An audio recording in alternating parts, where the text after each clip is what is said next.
helped a lost boy and missed my flight, but when I finally boarded, I found him in first class, a man, a promising career, and a choice that could change everything. George Taylor is racing against time to catch his flight, but an unexpected encounter with a lost boy forces him to question his priorities. Amid moral dilemmas and surprising twists, George's fate takes an unexpected turn. Discover how a simple decision can alter the course of an entire life.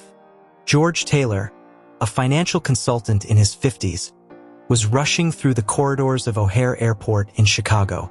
The hectic life he led, full of travel and commitments, seemed to have reached a new peak that morning. He was on his way to New York for a crucial meeting, an unexpected encounter that could define the future of his career. The opportunity to close a significant deal was at stake, and George knew he couldn't miss this flight. It was a once-in-a-lifetime chance, something he couldn't afford to lose, especially with the meeting at risk. The airport was crowded, with people rushing, luggage being dragged from side to side, and the constant sound of announcements and voices forming a chaotic backdrop. George glanced at the watch on his left wrist. Only 30 minutes remained until the gate closed, and anxiety began to tighten his chest. He couldn't be late, not this time. As he quickened his pace, he felt the pressure mount. Every second counted, and the possibility of missing the flight seemed increasingly real. However, as he rounded a corner, something made George stop abruptly. A lost boy, about 8 years old, was sitting on the floor, leaning against one of the terminal's columns. His eyes were red from crying, and his face was wet with tears. The boy looked completely out of place, and surprisingly, no one around seemed to notice his presence. George slowed his pace, fighting the urge to keep moving forward. His mind was torn between the urgent need to reach the gate and the unease at seeing the boy alone and vulnerable. Seconds seemed to drag on as George pondered what to do. He knew that if he didn't hurry, he would miss the flight and the all-important meeting. But something inside him, perhaps a memory of when his own son was little, kept him from simply moving on. The moral dilemma weighed on him, and guilt began to set in. Taking a deep breath, George made a decision that would change the course of that day. He approached the boy cautiously. "Hey, are you okay?" he asked, trying to sound calm and reassuring. The boy looked up at George with scared eyes, and for a moment, there was only silence. Finally, the boy whispered with a trembling voice, I got lost." The vulnerability in the boy's voice made George's heart ache. He looked around, expecting to see an adult frantically searching for a child, but there was no one. George realized that, at that moment, he was the only person who could help. "Do you remember where you last saw your parents?" George asked, trying to keep the boy calm. The boy shook his head, his eyes still full of fear. "They were with me, but suddenly I couldn't see them anymore." George sighed, feeling the weight of the situation. He knew that by choosing to help, he was putting not just his flight, but the entire meeting in New York at risk. "Let's try to find them, okay? I'll help you." The boy hesitated for a moment, but eventually reached out to George, who took his hand firmly, helping him to his feet. Together, they began to walk through the terminal, with George keeping a close eye on the clock. Every minute that passed was a step closer to missing the flight, but he couldn't just abandon the boy. As they walked, George tried to keep the boy distracted. He asked about his parents, about what his home was like, in an attempt to keep him calm. But each short answer from the boy only reinforced the urgency of the situation. George knew that by helping the boy, he was risking more than just his flight. He was putting a contract that could change his life on the line. Finally, after a few minutes that felt like an eternity, the boy stopped abruptly. "There they are," he exclaimed, pointing to a couple in the distance who seemed to be frantically searching for something or someone. George felt a mix of relief and frustration. The clock continued to tick, and the gate was getting further away. But at that moment, he knew he had made the right choice. George's heart raced as he watched the boy run towards the couple, who were clearly his parents. The fearful expression on the boy's face had dissipated, replaced by a smile of relief. George followed the boy with quick steps, observing the scene with mixed emotions. When the boy finally reached his parents, the mother knelt down and wrapped him in a tight embrace, while the father, a man of medium stature with graying hair, extended his arms and enveloped them in a collective hug. The relief on the couple's faces was palpable, and George felt a strange connection with that emotion, as if their joy was his own. "Oh my God! Thank you so much. We were so desperate." The woman's voice was choked, and she could barely express her gratitude. The man, still holding his son firmly, turned to George, and his eyes reflected the weight of someone who had almost lost something irreplaceable. "I don't know how to thank you.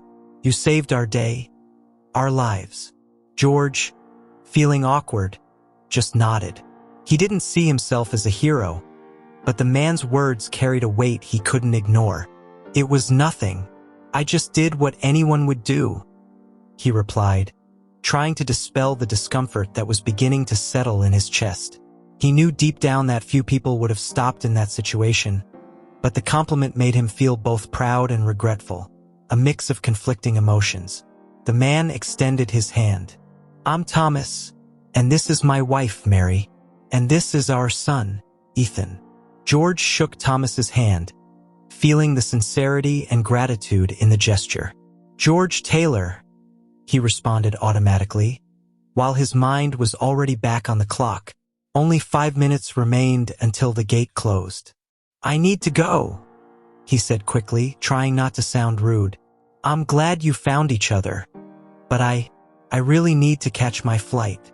Thomas noticed the urgency in George's eyes and stepped back, understanding George's need to leave.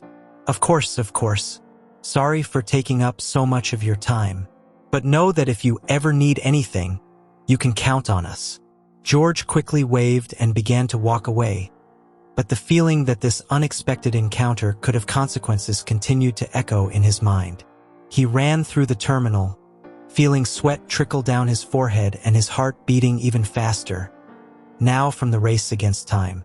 When he finally arrived at the gate, the attendant was closing the door. "Wait!"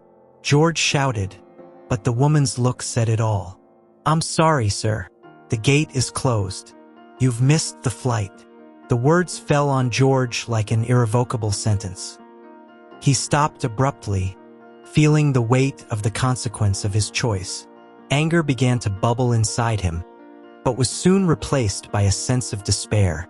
Everything he had done that morning, all the rushing, the anxiety, the plans, seemed to crumble before him.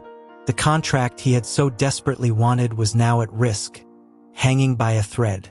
George slowly walked away from the gate, feeling the world around him closing in. The frustration over the decision to help the boy began to mix with a sense of emptiness. He had missed the flight, but more than that, he felt he had lost something greater, a part of himself that always prioritized work above all else. As he walked back to the concourse, the phone in his hand vibrated constantly with messages and missed calls from his colleagues in New York. Each notification was a painful reminder of what was at stake. George knew he needed to find a solution, but at that moment, everything seemed distant, foggy. He had done what he believed was right, but the consequence was more bitter than he could have imagined. With no other option, he headed to the service desk, where he waited in a slow and irritating line.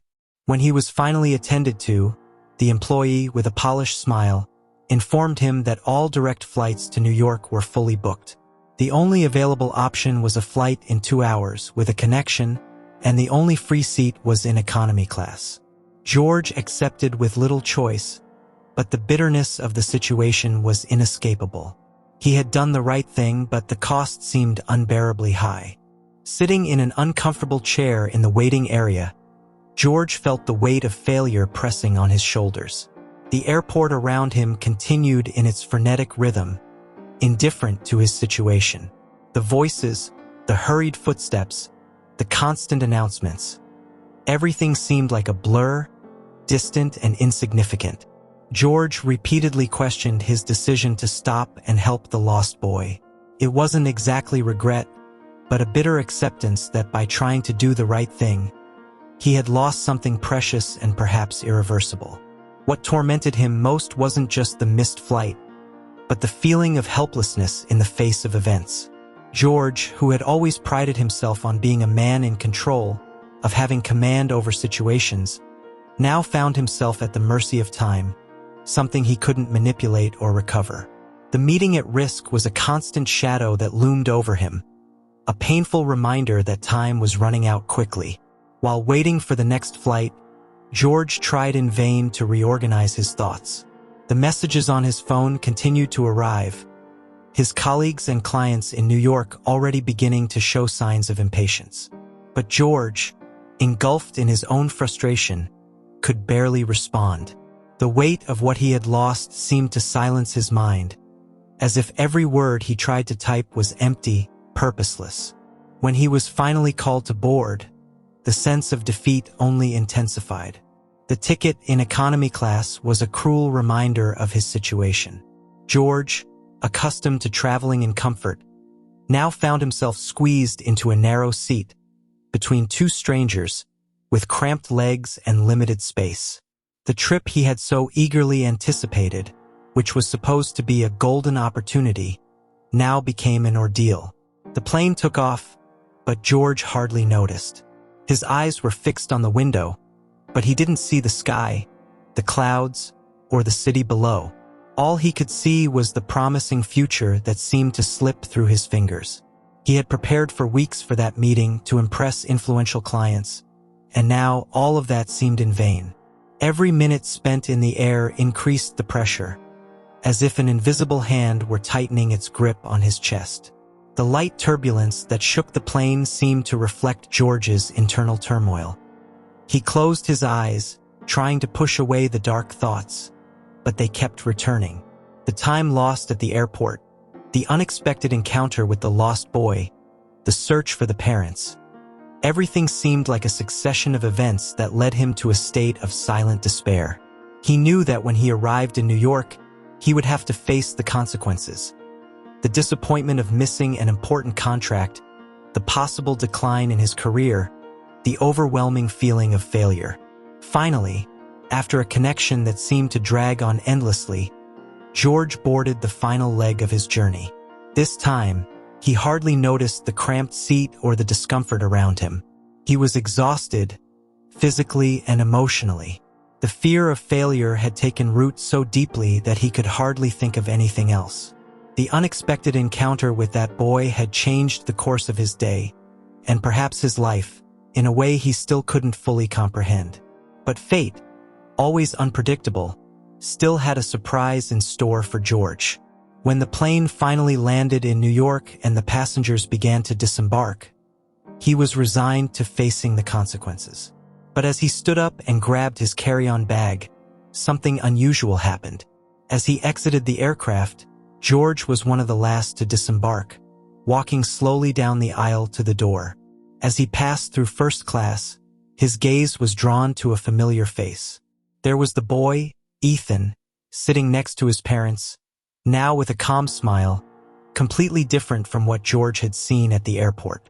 Thomas, the boy's father, recognized him instantly. His eyes lit up with surprise upon seeing George there, and he signaled to the flight attendant, asking for a moment. "George," Thomas called out, rising slightly from his seat. "What a coincidence to find you here. I was thinking about how we could properly thank you for what you did for us earlier today. It seems that fate has given us a second chance." George, still processing what was happening, approached with hesitant steps. I didn't expect to see you here. I hope the trip was smooth," he said, trying to hide the mix of surprise and exhaustion in his voice. "More than smooth, thanks to you," Thomas replied with a smile. "Please, sit down for a moment. We have something to talk about." George, surprised and with no alternatives, accepted the invitation. As he sat down, Thomas began to explain. "George, you don't know, but I am the director of a company headquartered here in New York. And because of what you did for us, I would like to talk about a professional opportunity that I think might interest you." Thomas's words fell on George like a revelation. Professional opportunity. That echoed in his mind like an unexpected redemption, a light at the end of the tunnel on a day that had started so poorly. Thomas's voice, which had until then been just background noise, suddenly gained tremendous weight, completely transforming George's perception of the day's events. Thomas continued with a firm but friendly look.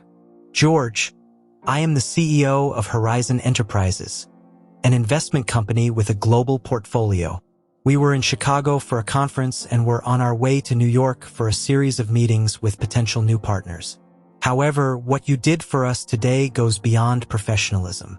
It shows character, integrity, and above all, humanity. These are qualities we value immensely." George listened intently, but his heart was still somewhat skeptical. He had become accustomed to seeing opportunities slip away as quickly as they arose, especially in the corporate world, where everything seemed to be measured in numbers, deadlines, and results. But there was something in Thomas's voice, something that made him want to believe that perhaps, just perhaps, life was offering him a second chance.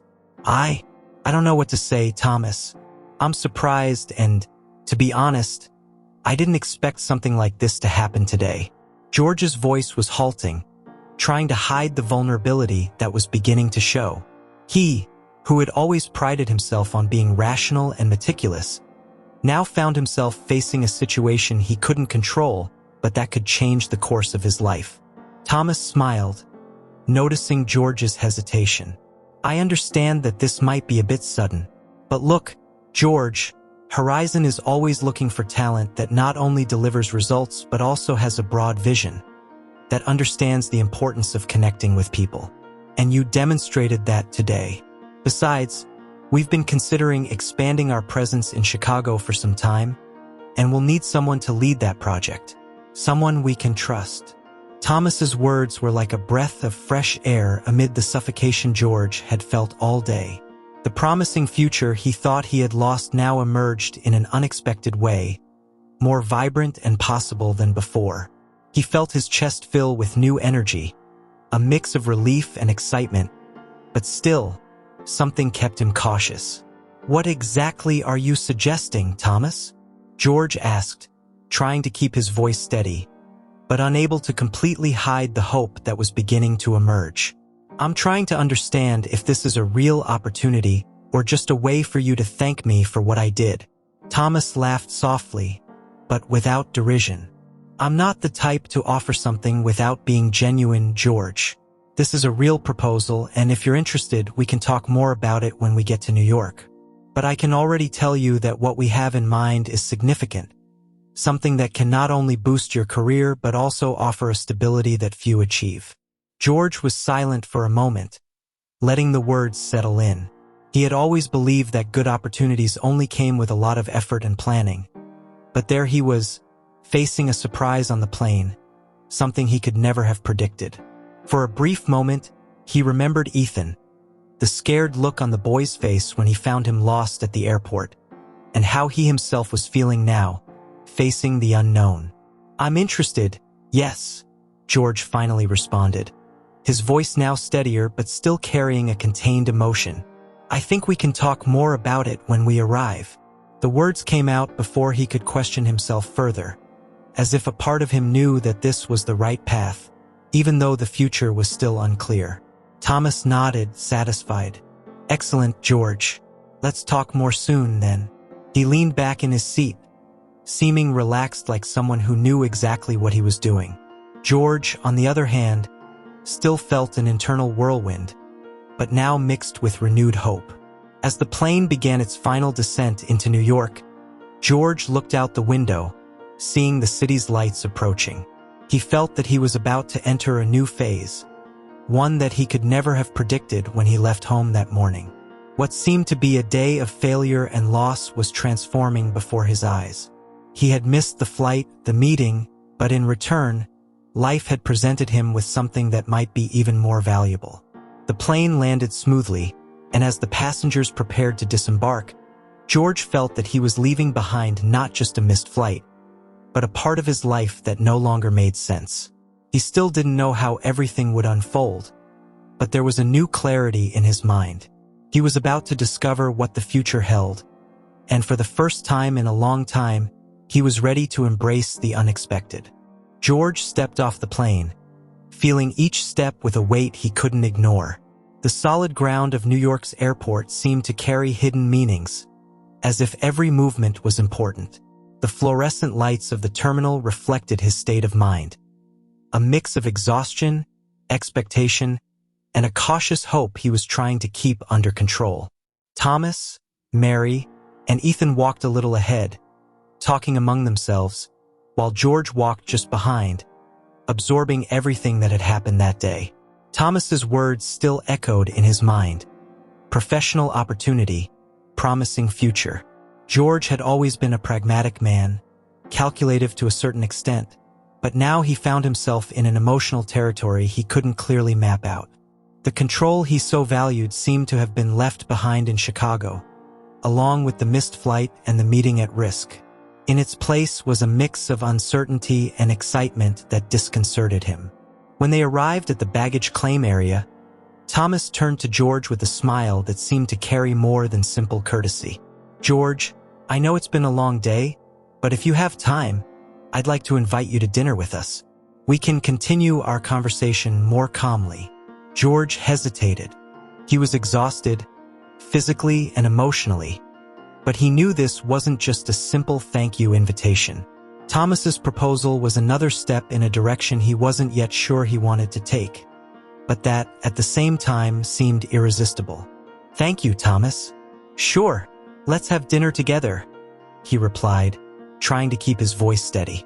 There was a nervousness he couldn't deny, but also a renewed determination. The group left the airport and soon found themselves in an elegant restaurant in the heart of Manhattan. The contrast between the chaos of the day and the tranquility of the environment was striking. The soft lighting, the impeccable service. Everything seemed orchestrated so that he could finally relax, although his mind was still in turmoil. As they waited for their orders, Thomas finally broke the silence. "George, what you did today for my family cannot be measured in words. Ethan is everything to us, and your attitude showed a character that is rare these days. This goes beyond any gesture we could expect from a stranger." George listened intently, feeling the weight of those words. He never saw himself as a hero, and the idea that something as simple as helping a lost boy could have such an impact left him perplexed. "Thomas, I just did what I thought was right. I didn't think about the consequences. I just acted on instinct." Thomas smiled, a genuine smile that disarmed any resistance George might still have. "And that's exactly what I'm trying to say, George. In a world where people often choose what's convenient over what's right, your attitude is a breath of fresh air. And that's something we want at Horizon. We need people like you who understand that businesses are made by people, and that decisions are made with more than just the head. They need the heart too." Those words penetrated deeply into George. He had never thought much about it, about the importance of connecting the heart to professional decisions. He had always believed that his success came from his ability to stay objective, to separate the personal from the professional. But there, in front of Thomas, he began to see things from a new perspective. Perhaps true success wasn't just about climbing the career ladder. It was about understanding that, in the end, everything came down to people, to relationships that transcended the simple act of negotiating. The dinner continued with lighter conversations, but George felt that something inside him was changing. It wasn't just the professional opportunity that attracted him, but the possibility of finding a new purpose in his career, something that went beyond the endless race for results. He realized that by helping Ethan, he had reconnected with a part of himself that he had set aside long ago, the part that still believed in doing the right thing no matter the cost. When they finally said their goodbyes at the restaurant door, Thomas placed a hand on George's shoulder and said, "Think about what we talked about today. Tomorrow, if you're willing, we can meet to discuss the details. But regardless of what you decide, know that you will always have our gratitude." George simply nodded, feeling that there was nothing more to say at that moment. He needed time to process everything, to understand what he really wanted. As he walked back to the hotel, through the illuminated streets of New York, he felt that there was something different inside him. The city, once immense and impersonal, now seemed to have a new shine, a new promise. Helping that lost boy at the airport had triggered a series of events that he could never have predicted and that now placed him before a choice that could change his life forever. He had missed a flight, but he had found something much more valuable. A new perspective on what really mattered. And for the first time in a long time, George allowed himself to feel hope. A hope he didn't even know still existed within him. George woke up early the next day, the New York sun filtering through the hotel curtains and casting soft shadows across the room. There was a stillness that contrasted with the agitation he felt inside. The previous night had been like an emotional whirlwind, and he knew that today would bring decisions he couldn't postpone. As he got up, George felt the weight of the choice he was about to make. Breakfast at the hotel restaurant was quiet, with few people around, but George barely noticed the surroundings. His mind was completely absorbed by the conversation from the night before. Thomas's proposal echoed in his thoughts, and he knew that this wasn't just another professional opportunity. It was a chance to redefine his life, to seek something more meaningful than simply reaching goals. As he took a sip of coffee, his phone rang. It was a message from Thomas, brief and to the point. "George, if you're still interested, we can meet at Horizon's headquarters at 10 a.m. I'll be waiting." George felt a knot in his stomach, a mix of nervousness and excitement. He knew this might be the last opportunity to accept what was being offered, but he also felt the weight of the consequences of his choice. After leaving the hotel, George walked through the bustling streets of Manhattan, trying to organize his thoughts. New York seemed like a different city to him now. It was no longer just a destination for meetings and business. It was a place where he could start over. The streets, the towering buildings, the frenetic pace, all of it reflected the energy he felt growing inside him. When he arrived at Horizon Enterprises headquarters, George was greeted with the formality he knew well. But there was something more, something he couldn't ignore. As he was led to Thomas's office, he noticed the spectacular view of the city through the enormous windows. Thomas was sitting behind an imposing desk, but immediately stood up when he saw George enter. "George, I'm glad you came," Thomas said with a genuine smile. There was a lightness in his voice that contrasted with the gravity of the moment. "Please sit down. Let's talk about what we have in mind for you." George sat down, trying to remain calm, but his heart was racing. He knew that what Thomas had to say could change everything. And when Thomas began to explain, the feeling that his life was about to take a new direction only intensified. "George, as I mentioned yesterday, we're looking for someone to lead our expansion in Chicago," Thomas began, with a firm but friendly voice. "We need someone with your experience, but more importantly, with your integrity. Someone who understands that behind every decision, there is a human impact. This is not just a job. It's a chance to shape Horizon's future in one of the most important cities for our business." Each word from Thomas seemed to seep into George, making him rethink all the decisions he had made up to that point. He had always sought success, but now he realized that success wasn't just about advancing in his career. It was about finding a purpose that resonated with who he truly was. The promising future that was unfolding before him wasn't just made up of contracts and figures, but something deeper.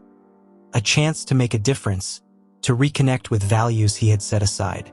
Thomas continued, detailing what he expected from George, but the essential was already clear to him. At the end of the explanation, Thomas paused, observing George attentively. "So, George, what do you say? Are you ready to accept this opportunity?" George took a deep breath, feeling the weight of the decision, but also a clarity he hadn't felt in a long time. He remembered the moment he found Ethan at the airport, the fear in the boy's eyes, and the relief he felt when he saw him reunited with his parents. That simple decision to help a lost boy had led him to that moment. It was as if everything was connected, as if fate had guided him to that very moment. Before answering, George allowed himself a moment to reflect on everything he had gone through in the past 24 hours. He thought about the frantic rush through the airport, the feeling of defeat when he missed the flight, and the unexpected turn of events that fate had presented to him. What had started as an ordinary workday had turned into a journey of self-discovery. For the first time, George realized that the true value of a decision wasn't just in its immediate consequences, but in how it aligned with a person's deepest principles. "Thomas, I accept," George said, his voice firm and confident. "I accept the proposal, and I'm ready to start a new chapter in my career and my life." As he spoke those words, he felt a kind of liberation, as if an invisible burden had been lifted from his shoulders. It was confirmation that he was on the right path, that the decisions he had made, though difficult, had led him to a place of peace and purpose. Thomas smiled, a wide and sincere smile, and extended his hand. "Welcome to Horizon, George. I'm sure this will be an extraordinary journey for all of us." The handshake that sealed the deal was firm and full of meaning. George knew he wasn't just accepting a new job. He was embracing a new way of seeing the world, one that valued integrity and humanity above all else. As he left the Horizon building with a new contract in hand, George felt a peace he hadn't experienced in a long time. He had found his way, a new purpose, and now he knew that he wasn't just chasing success, but something much greater. A life he could live with pride, where every decision mattered not just for him, but for everyone around him. The New York sun was shining brightly, and for the first time in a long time, George allowed himself to smile. The day that had started with an unexpected and challenging encounter was now ending with the promise of a promising future. As he walked through the streets of New York, George knew that life was indeed full of surprises. And sometimes the greatest opportunities came from the most unlikely moments. What he had lost that morning at the airport, he had gained tenfold in that office. And with that, George moved forward, ready to embrace the future that awaited him.